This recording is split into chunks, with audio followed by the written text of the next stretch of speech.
Começam as investigações sobre as causas da queda do monomotor que matou 4 pessoas no interior de Goiás. Um vídeo da polícia mostra o momento da apreensão de mais de 1 tonelada de droga. Desse lado aqui, maconha, desse lado aqui, cocaína. É dinheiro na mala, é dinheiro do tráfico. Uma história de superação.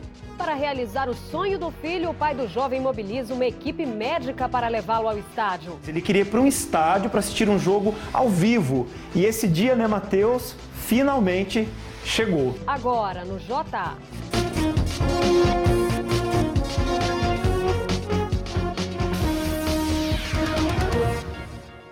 Olá, boa noite. Quem não se incomoda com dias tão quentes em Goiânia, não é verdade? Mas não é só a gente não, viu? Os animais também sofrem. Então nós fomos até o zoológico ver como é que é o tratamento que eles recebem nessa época do ano. A temperatura já chegou na casa dos 36 graus e a umidade relativa do ar também castiga os moradores. Tem que ter muita água, senão... Se o calorão incomoda muita gente, imagina só o que não faz com os bichos, com tantos pelos, tanto peso. Segundo os veterinários do Zoológico de Goiânia, eles também sofrem. Alguns animais ficam estressados facilmente e em outros dá uma preguiça. O animal também costuma ficar bastante ofegante. E também não é raro observar problemas respiratórios também nessa época do ano em função da poeira também. Com tanto calor e o tempo seco, alguns animais até perdem o apetite. Por isso, a direção do zoológico decidiu dar um estímulo na alimentação e até mesmo uma recompensa para eles. É o picolé. As crianças ficam surpresas ao ver a onça com a guloseima gelada. Picolé? Sabia que onça também chupa picolé? Não. A fabricação do picolé é caseira. Para as aves e os macacos, o sabor é de frutas. Para os felinos e os ursos, picolé de carne e mel. E nada melhor que muita água para refrescar um pouquinho. O mico-leão dourado se diverte. Nas jaulas com piscinas, a água é trocada com frequência. E no calorão da tarde, os tratadores dão banho de mangueira nos ursos. Eles agradecem. Um dos maiores traficantes de drogas de Goiás foi preso neste fim de semana aqui em Goiânia. E junto com ele foi apreendido mais de 1 tonelada de droga. 202 quilos de pasta base de cocaína, 10 quilos de cocaína refinada, 900 quilos de maconha, joias e R$147 mil em dinheiro. A droga vinha da Bolívia e do Paraguai e seria vendida em Goiânia e Aparecida. Foram 8 meses de investigação até que os policiais fizessem a apreensão. Estas imagens, feitas pela Delegacia de Repressão a Narcóticos, mostram o momento que os policiais entram em uma das 4 casas do traficante Celso Martins Pereira, de 47 anos, preso em flagrante. Lá eles encontram a droga. Desse lado aqui, maconha, desse lado aqui, cocaína. É dinheiro na mala, é dinheiro do tráfico. Nesta outra casa, a polícia encontra carros e mais dinheiro guardado em vários cômodos da residência. Joias também são apreendidas e parte delas estava escondida em cuecas e calcinhas. Além de Celso Martins Pereira, também foi preso em flagrante por tráfico de drogas Washington Batista Ribeiro de Freitas, de 48 anos. Segundo a polícia, toda a droga pertencia a Celso, considerado um dos maiores traficantes do estado. São mais de 40 bocas de fumo que ele fornece, principalmente na região dos motéis e toda a Aparecida de Goiânia e em toda a região sul da capital. E veja a seguir, Antônio Faleiros volta ao cargo de secretário de Saúde de Goiás. E a perseguição da polícia a um motoqueiro que teria fugido de uma abordagem. Voltamos já.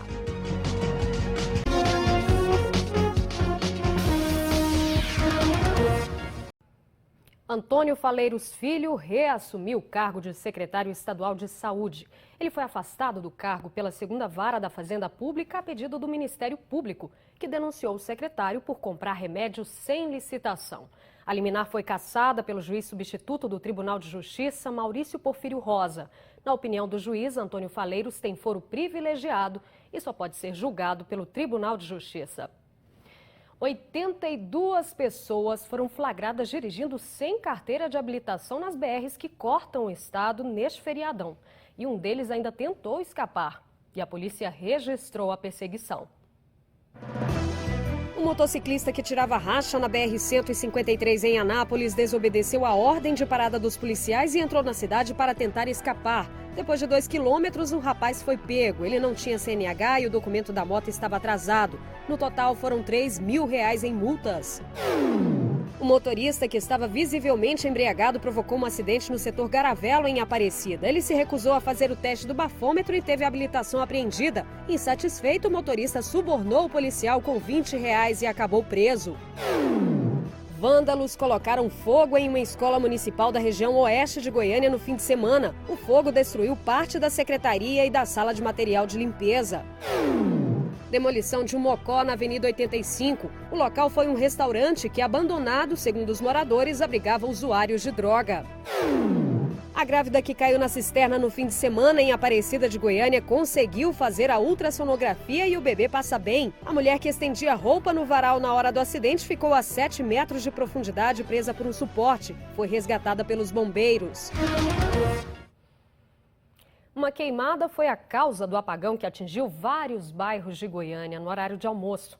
Segundo a CELG, a queimada na região norte da capital provocou desligamento automático de linhas de transmissão, afetando as subestações Aeroporto, Ferroviário e Campinas. 80 mil casas, comércios e indústrias ficaram sem energia por meia hora.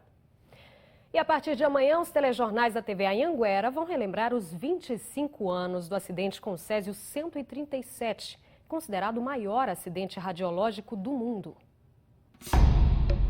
Foi um dos momentos mais marcantes da história de Goiânia. Em 4 reportagens especiais, você vai relembrar o acidente, ver que sobreviventes ainda estão à procura de respostas e as lembranças daquele setembro de 1987. Esta é a rua mais lembrada quando se fala sobre o acidente. Nós estamos na rua 57, no centro de Goiânia. Boa parte dos atuais moradores não estava aqui na época. Muita gente preferiu mudar de endereço para tentar esquecer o que aconteceu.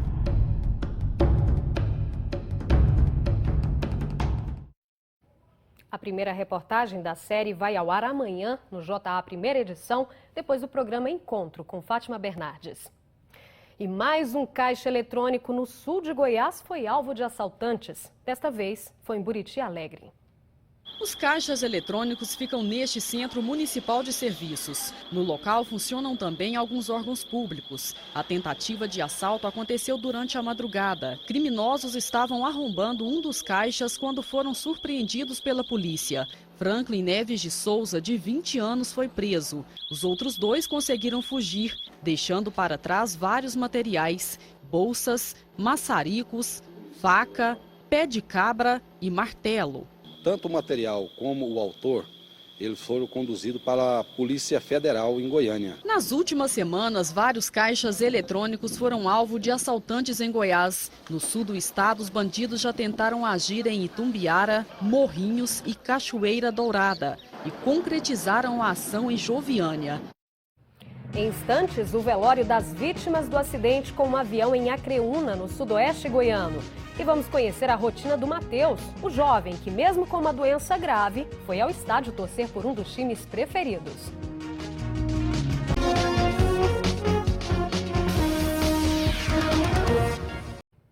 Um homem que se passava por policial foi preso em flagrante no Jardim Nova Era, em Aparecida de Goiânia. Rony Fernando Almeida Rodrigues, de 25 anos, foi preso depois que um pedestre denunciou o suspeito que estava armado. Ao ser abordado, Rony ainda tentou confundir os policiais apresentando o documento, mas a identidade funcional era falsa e ele foi preso em flagrante. Com ele, a polícia ainda encontrou uma arma de fogo de brinquedo. Já começaram as investigações sobre as causas da queda do avião em uma área rural de Acreúna, no sudoeste do estado. 4 pessoas morreram. 2 das vítimas eram irmãs, as únicas filhas de seu Salomão e Dona Marta. Os pais, muito emocionados, não saíram de perto dos caixões. Fica muito emocionada, é um caso muito triste. Franciele Alves tinha 19 anos e Andressa Alves, 14. Andressa fez aniversário no sábado, um dia antes do acidente. Franciele deixou uma filha, um bebê de apenas 5 meses. Perdeu a mãe dela. Perdeu. Não era para ser assim. O velório começou a 1h da tarde e foi acompanhado por centenas de pessoas, além de parentes, amigos das jovens e grande parte da população de Acreúna. A gente está em choque ainda, não sei que hora que vai cair a ficha. A pista do aeroporto da cidade de Acreúna fica ali, do outro lado da cerca, mas foi deste lado onde o acidente aconteceu. Testemunhas contaram que a aeronave caiu logo depois da decolagem. Pelos danos apontados na aeronave, é bem provável que ela tenha impactado com grande energia. Este vídeo mostra um passeio no dia anterior ao acidente. Os passageiros se assustam com as manobras.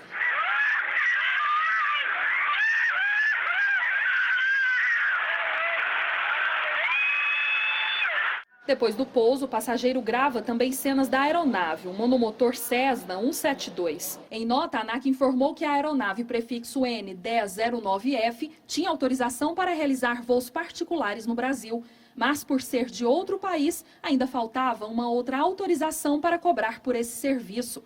A ANAC informou ainda que o piloto estava regularizado para voar em espaço aéreo brasileiro. A Agência Nacional de Aviação Civil, a ANAC, também informou que deve abrir um processo administrativo para verificar se houve indícios de irregularidade neste caso.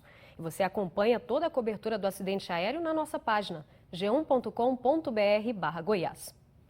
Bom, e o futebol mobiliza multidões, torcedores no mundo inteiro. E aqui em Goiânia, nós encontramos uma destas histórias que mostram a paixão de um homem por um time. E o que a família do torcedor Matheus Ramos fez para levar o rapaz até o estádio Serra Dourada, a gente mostra agora na reportagem de Honório Jacometo, Thiago Costa e Laércio Santana. O Matheus é uma daquelas pessoas que fazem a gente perceber o quanto é importante gostar da vida. Até os 15 anos, era um menino normal, como a gente vê nessas fotos. Na canoagem, na moto aquática. Um dia na escola sentiu uma forte dor de cabeça e em 20 minutos já estava na UTI de um hospital. Foi um choque, né? Nós não esperávamos, o Matheus sempre foi muito saudável e foi algo realmente muito inesperado, sem nenhum sintoma anterior. 5 anos depois, a doença que atinge os movimentos do corpo impôs limites ao rapaz, que também tem dificuldades para respirar e falar. Mas nem pense que isso é uma barreira para ele. A Joana é a fisioterapeuta e são repetidos exercícios todos os dias. Com certeza. A peça principal, no caso, é o Matheus, que tem essa força de vontade, esse empenho em melhorar, né? E estar em cada dia melhor. Então, isso depende muito do paciente. Aqui no quarto do Matheus, na porta, a gente já percebe qual é a paixão dele: o futebol. E aqui na parede, olha só, uma camiseta autografada pelos jogadores do Corinthians, o time de coração do Matheus. Nessa outra parede, o pôster de campeão da Libertadores. Na televisão, ele fica sempre ligado assistindo as partidas de futebol. Mas ele queria mais, ele queria ir para um estádio para assistir um jogo ao vivo. E esse dia, né, Matheus, finalmente chegou. Foi para assistir a partida do Atlético Goianiense, a segunda paixão depois do Corinthians. O Silvio, pai do Matheus, mobilizou UTI móvel, enfermeiros, médicos. E olha que esse foi só um ensaio. O retorno ao estádio Serra Dourada já tem data definida, dia 4 de novembro, para ver as duas paixões do Matheus. Mas nós estamos nos preparando para vir no Atlético e Corinthians, que é a vontade do Matheus. Para a honra, para a glória de Deus, nós vamos ver o Matheus liberto desse respirador, liberto dessa cama, ver o Matheus retomando a vida dele. E nós sabemos que o ontem, né, essas vitórias que nós já temos visto, é o início dessa nova era, é o início dessa vitória. Uma boa noite para você e até amanhã.